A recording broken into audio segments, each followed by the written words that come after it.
realities of playing the violin. 90% of the violin sound is not dependent on the instrument, but on you. Okay?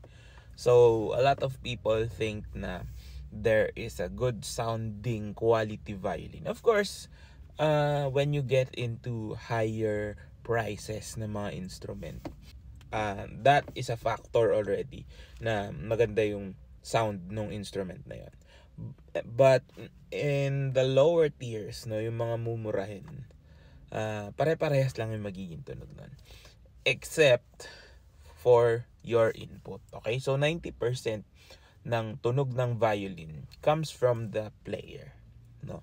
So if your violin is scratchy, if the violin can't produce a good sound, mahina yung tunog niya, most of the time it's on the player. It's not on the instrument. So kung paano mo mapapalabas yung sound, no, it's up to you. So how you do it. So it's a technique thing, not really about the quality of the instrument.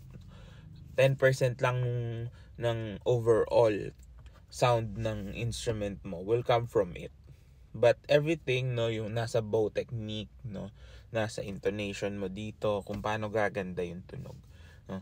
Actually, ako nga, sa akin, parang 90% comes from the player, but it all 90% of that 90% also comes from your bowing. Kasi dito lumalabas yung tone production natin on how we bow. So, a lot of people think na, ay, ang hina-hina ng violin ko or ayaw niya na tumunog. Yes, baka may mga issues or something, but most of the time it's just because you really don't understand yet how to produce that sound, how to produce a good tone. So, maraming steps and it takes a lot of getting used to. So, magkamapanghinaang ng loob if at first you can't really get a good sound. Everyone goes through that na hindi ganun kaganda yung sound nila. And then, over time, as you practice, as your teacher tells you more things, you understand more things, gumaganda na yung tunog mo. Diba? So, it's really a process, no? And the pace that you move in is dependent on how well you digest that knowledge and how fast you can adapt to the changing techniques or movements that you are doing.